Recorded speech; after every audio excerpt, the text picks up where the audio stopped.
Donald Trump walked into the CNN studios and lit a grease fire in a dumpster. There's no way to say it. CNN is so ticked off. All the liberals are ticked off. AOC is ticked off. I'm going to show a clip of her.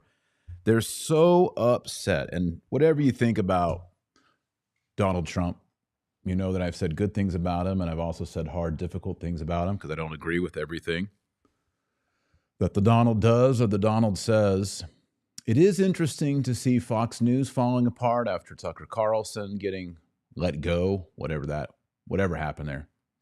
And then it's also amazing to see CNN in a complete a dumpster inferno right now. I want to just to show how upset everyone is, we're going to go to AOC. On the platforming of such atrocious disinformation, but I think it was a profoundly irresponsible decision. Fast and Furious. So it's an irresponsible. See, what happened is I think CNN said, you know what? Let's bring Donald on CNN. We'll put in a lady in a white pantsuit, and she will be like girl boss power, and she will eat his lunch. And it was a complete reversal. It was what they did not expect. It was in a way the old Donald Trump that had a little fire in him, and he was enjoying it. He was laughing. He was not fazed at all. So here's some of the talking heads. On the platforming of that's AOC. Such atrocious disinformation, but I think it was a profoundly irresponsible decision. Fast and Furious about the January 6th insurrection, about the threat to Vice President Pence, about Pence's ability to overturn the election, about COVID, about the economy, and more. He called a black law enforcement officer a thug. Okay, so they're really not happy. They're really not happy. They're tweeting out about it. Why did we do this? Shame on us. Here's some of the footage. Welcome, Donald Trump. Giving you a subpoena to return. Are you ready? Are you ready? Can I talk? Yeah. This is the one of the most controversial and most shared clips where he calls this lady a nasty person. What's mind? I'm not saying I agree with this. I'm just showing it. Do you mind? I would like for you to answer the question. Okay, it's very simple to answer. That's why I asked it. That part right there, that's why I asked it. That was sort of your mean, sassy babysitter moment. And I think that's what tipped the Donald over the edge for her to call her a nasty person. I don't agree with doing that in public. I believe the president should be a statesman. He should be a gentleman and sort of above the fray. So I don't agree with that. But I think that little moment for her right there, that's why I asked it. The babysitter sass, that put him over the edge. I would like for you to answer the question. Okay, it's very simple to answer. That's why I asked it. It's very simple to. You're a nasty person. I'll tell you. That's what tipped him. Can you answer Republican nominee, and you were in that 2024 race? Will you commit tonight to accepting the results of the 2024 election? Yeah, if I think it's an honest election, absolutely, I would. Now, I think everyone would say this. Biden would say, anyone would say this. I will accept the election if I believe it's an honest election. I don't understand why this is controversial. She really goes in on him on this. Let's see what she says. Will you commit to accepting the results of the election regardless of the outcome? Do you want me to answer it again? If I think it's an honest election, I would be honored to. But no commitment there on the accepting the results regardless of the outcome? If it's an honest election, correct, I will. Okay, so not committing to accepting the 2024 election results, or... He waves off. I don't understand why is that controversial? She wants a complete and absolute submission to it. Why is it not okay to say if it's an honest election? That's like saying, do you agree that you will admit to being beaten in a jiu-jitsu match no matter what the outcome is? Well, if it's an honest match, I mean, if the guy pays $10,000 to the ref to score points wrong, then I wouldn't accept it, right? We only would accept an honest one. I don't know. I don't understand why she's so feisty on that one. Or acknowledging what happened in 2020. President, I will have that war settled in one. All right, here's the part on the Ukraine. Typical CNN, they want They want Donald Trump and all Americans to just say, give money to the Ukraine and let's use Ukraine to build back better in Europe and to begin to dismantle the conservative Christian morality and political history of Eastern Europe. That's what they want. That's what they want everyone to do. They want Zelensky to be canonized as a saint for the cause of LMNOP, San Francisco lifestyles, secularization, etc. That's what they want. Zelensky says that, you know, he believes that the president of Canada is his muse, is his inspiration as a politician. So, of course, In one day, 24 hours. Do you want Ukraine to win this war? I don't think in terms of winning and losing. I think in terms of getting it settled so we... This is a typical, if you've ever read Trump's Art of the Deal, one of the very important things about negotiations in the Art of the Deal is to never think about it as winning and losing. Let me explain. If I'm doing a deal with you, whether it's selling and buying real estate, a car, a business, whatever, if I hold you over the barrel and I shake out every dime, bleed you dry on the deal, will you ever do a deal with me again? No, you're going to hate my guts. One of the things, if you read Art of the Deal by Donald Trump, is you got to leave meat on the bone for people. Like, you want to get a good deal, but it shouldn't be like I won and he lost. Both sides of the deal should be happy and shaking hands and be friendly.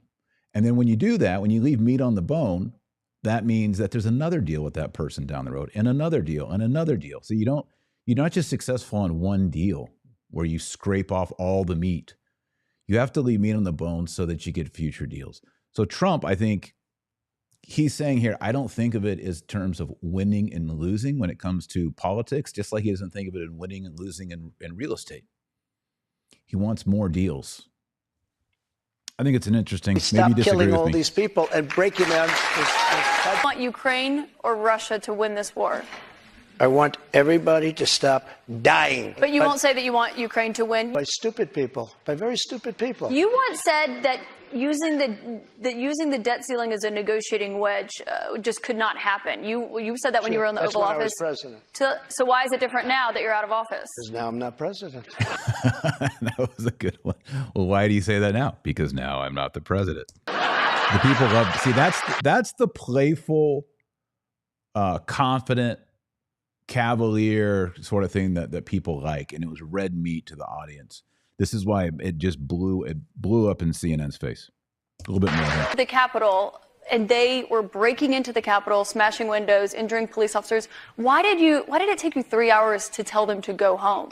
This is the most powerful point because everyone knew this was going to happen on CNN. So he reaches into his jacket and he has a piece of paper. He has the receipts to refute what she just said. So let me back it up a little bit. I think this is, if you're just into debates, rhetoric, etc., this is, from a rhetorical point of view, the most powerful part of the town hall. Here we go. Windows, injuring police officers. Why did it take you 3 hours to tell them to go home? I don't believe it did. Oh, let me pull it out. I have to pull it out.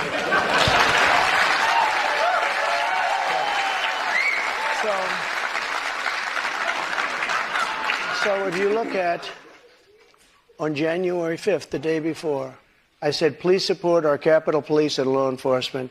They are truly on the side of our country. Stay peaceful. Stay peaceful. This was the day before. 3 hours, over 140 officers were injured that day. And a person named Ashley Babbitt was killed. Yes. You know what? She was killed, and she shouldn't have been killed. All right, so here's some of the tweets that I wanted to share with you. The CNN Town Hall is 90-minute broadcast, though the network expect the actual event to go as long as 75. They stopped it less than 70 minutes in. So this shows that CNN, while it's going on, the producers are like, this is backfired. The dumpster fire has been lit. It is a grease fire. It's making Trump look good and making CNN and the CNN worldview matrix look bad. So they cut it. They cut it short. Here's another tweet on the platforming of such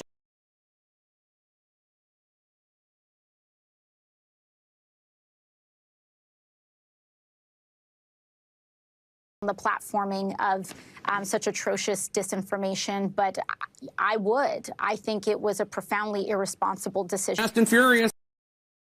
Totally what'd she say? Irresponsible for CNN to even have the man on. I'm going to take a few comments and questions now. A blessed Thursday to everyone. I'm not here to campaign or extol the Donald Trump, but I think this is one of the most interesting things that's happened in the last 24 hours, and it certainly has everyone's attention. And this and the Tucker Carlson migration away from Fox News, I think, signals the end of the mainstream media networks. This is it. It's over. And we're going to go into the next cycle. And I think the influence and the power of these networks is going to be cut in half, if not by more. What do you think? Do you agree with me? Do you disagree with me? Before we get all into it, make sure that you subscribe. Hit the thumbs up, subscribe, and hit the bell. Every time a bell rings, an angel gets his wings. It's not actually theologically true, by the way. It's technically heretical. But I do like Wonderful Life. It's my favorite movie. All right, back into the comments and into the questions. Lala says she was horrible and totally unprofessional. I agree. She was shrill. There was nothing to like about her. Now, of course, Trump was a bull in the china shop, kind of what we expected. They probably had to put got to be careful what I say, a strong, independent, masculinized woman who could go all the rounds with Trump, but she came off as Sour Patch. And I think that is what led to the unprofessional element. Coming back into your questions and to your comments, Renee says the unhinged left will never be able to live this embarrassing sham town hall down. Yeah, it's interesting, Renee. We think about the Matrix. We think about the leftist system. And we often think how organized and professional and all these conspiracies that they have going. And then when you see like the president of the United States currently walking around with his ice cream cone, you start to think maybe they're not that organized. Or when you see AOC, doing her thing. The platforming of such atrocious. Like maybe they're not as polished as we'd like to think. And then to think that they would do this town hall and just lose so many points, maybe the tide is turning. I don't know. It's gone back and forth so much I can't even keep track anymore.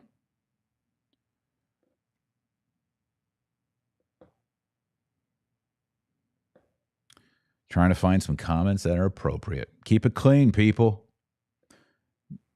Solitarius says, no more AOC jump scares, Dr. Marshall. I'm just going to do one for you. Just disinformation. That's for you, bro. I think it was a profoundly irresponsible decision. That's for you, my man. That's for you, Solitarius. Because you like to watch AOC. Moses says the Democrats are nervous.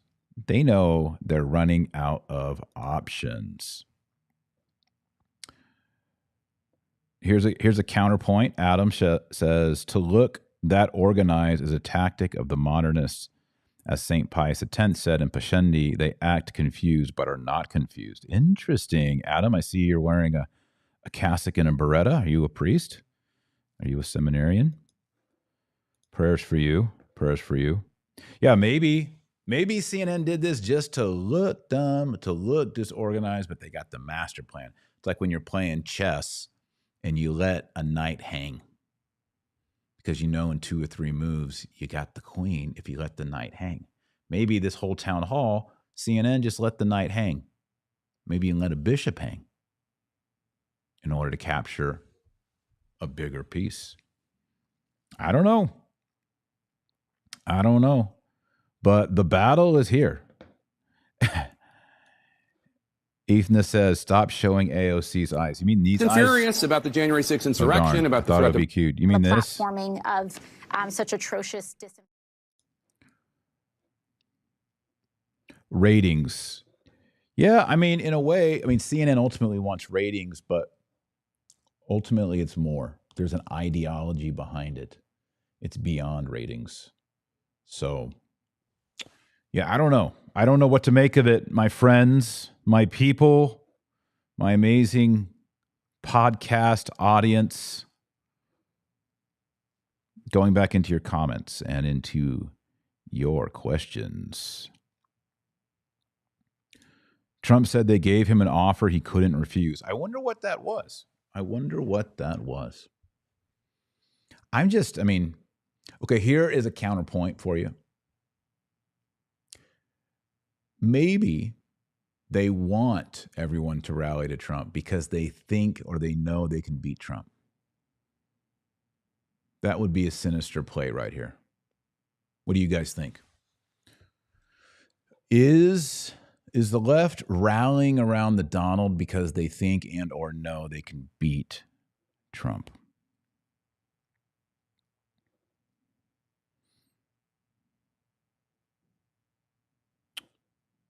Here is holy smoke. I think they were trying to get him to say more defaming things against his accusers so they can use it in a kangaroo court. Could be.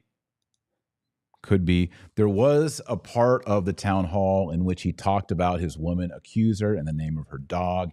It was inappropriate, so I didn't show it. I don't think it's like grossly immoral, but it put things beyond. And it's not something that Trump thought of. It's something odd about anyway. Not gonna go there. Biden town hall. First question. Do you like vanilla or chocolate ice cream best? Exactly. It would be a group hug fiesta. They definitely wouldn't have put white pantsuit, power boss girl onto Joe Biden. Angelic Guidance says, I feel like it's all distractions from the bigger problems. Could be, but some of the bigger problems were touched upon.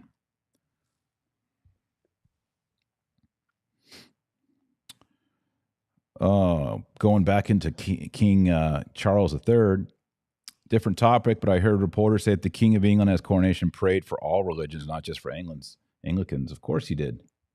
He is a globalist. He's an ecumenist. Yeah, King Charles is definitely a globalist. He's all about ecumenical. All religions lead to God. You don't honestly believe that King Charles believes that the Church of England is the one true church upon earth, with himself as the supreme governor. No way. Absolutely no way. What do you guys think of RFK Jr., by the way? Getting a lot of questions about that. They should be more afraid of RFK Jr., who might take it away from Joe. I don't know. He's got that Kennedy name. He's got that legacy. I think generally women would vote for RFK Jr. more than they would vote for Biden, who's got that going for him.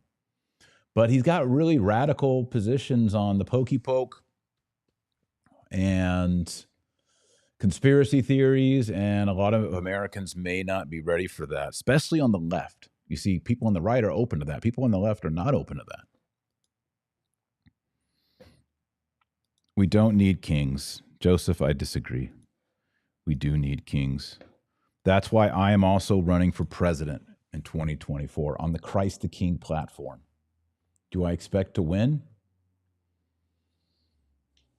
I can't answer that question, but I think we need a candidate who comes out and says abortion should be illegal, no-fault divorce should be illegal, contraception should be illegal.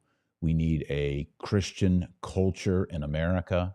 We don't need secularism. We don't need strict separation of church and state. We need a candidate who's going to say that. No one on the Republican GOP ticket's ever going to say that. So I'm going to run and I'm going to say all those things. And we'll see what happens. We only need the King of Kings. True, but King of Kings implies, actually explicitly indicates, that Jesus Christ is the King of many kings. That's why Christendom always had many kings under the one king. So it's not exclusive, it's participatory. RFK will get the Bernie Sanders treatment. Excellent comment. I agree with you. I definitely agree. He'll have a fired up base who loves the Bernie, feel the burn. They'll be fired up, but it won't be the big ticket movement in the Democratic Party. Forever young. Good comment. 100% agree. Renee's back and she says Kamala Harris is just one heartbeat from finishing Biden's abysmal presidency. God help us. MA Patriot says, you've got my vote, Dr. Marshall. All right, I already got one vote.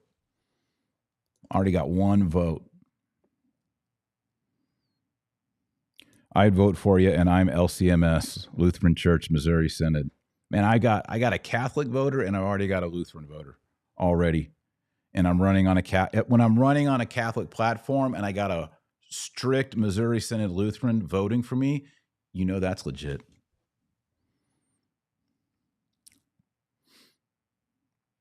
I'm going to take two more questions.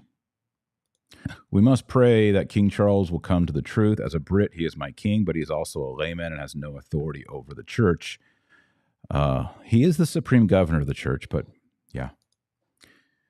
Not the church, the fake church, Church of England. Here's another vote coming in. Got another vote from Brendan. I got another vote for Joe. I mean, I've got at least 10 votes in America right now voting for me, president, 2024. Here's another one, Alan. I mean, I got votes coming in. This is great. All right. Catholic president, my vote. Awesome. All right. Christ the King party. That's the new party. Christ is King. Christ the King party. I'm running for president. Let's see what happens. Abortion illegal. Right? It's got to be. All 50 states. Thou shalt not murder. Thou shalt not commit adultery. Thou shalt not steal. Y'all know the 10 Commandments? Here's my hand signs. I made these hand signs up. This is why all my kids know the 10 Commandments. I'm going to sign off with this. Number 1, I am the Lord thy God. Thou shalt worship no other gods besides me. One God. 2, thou shalt not take the Lord thy God's name in vain. See that too? That's a V for vain. 3, that's a K, kind of. Keep holy the Sabbath day. 4, do this. 4, honor thy father and mother. Yes, sir. Yes, ma'am. 5, thou shalt not kill. 6, thou shalt not commit adultery. 7, see these $2? Thou shalt not steal, $2. Thou shalt not steal. 8, see this? Thou shalt not bear false witness, whisper evil things about people. Thou shalt not bear false witness, number 8. Number 9, see this fat, stubby thing right here? That's your neighbor's wife. Thou shalt not covet thy neighbor's wife. And number 10, thou shalt not covet thy neighbor's goods. Those are the 10 Commandments. You will never forget them for the rest of your life.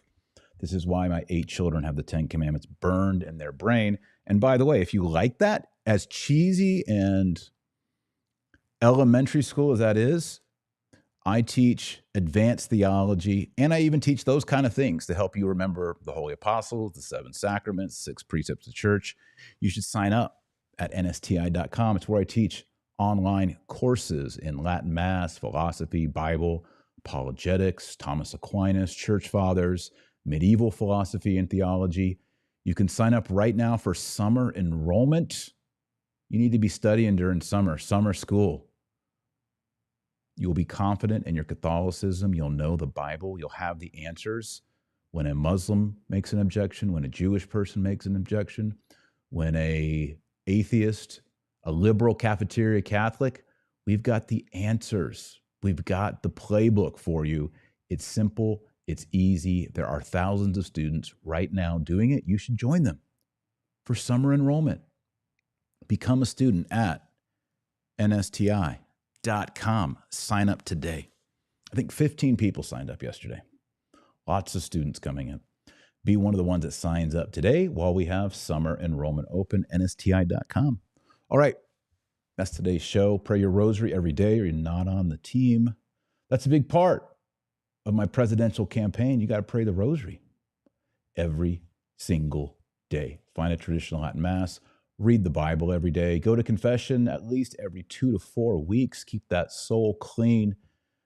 Love Jesus Christ. Catechize your kids. Love your spouse. Get married. Have lots of kids. Go for it. Have more kids than you can afford. God will provide. It works out. It's amazing. And until next time, remember, our Lord Jesus Christ is you're the light of the world and the salt of the earth. So go out there and be salty. God bless and Godspeed.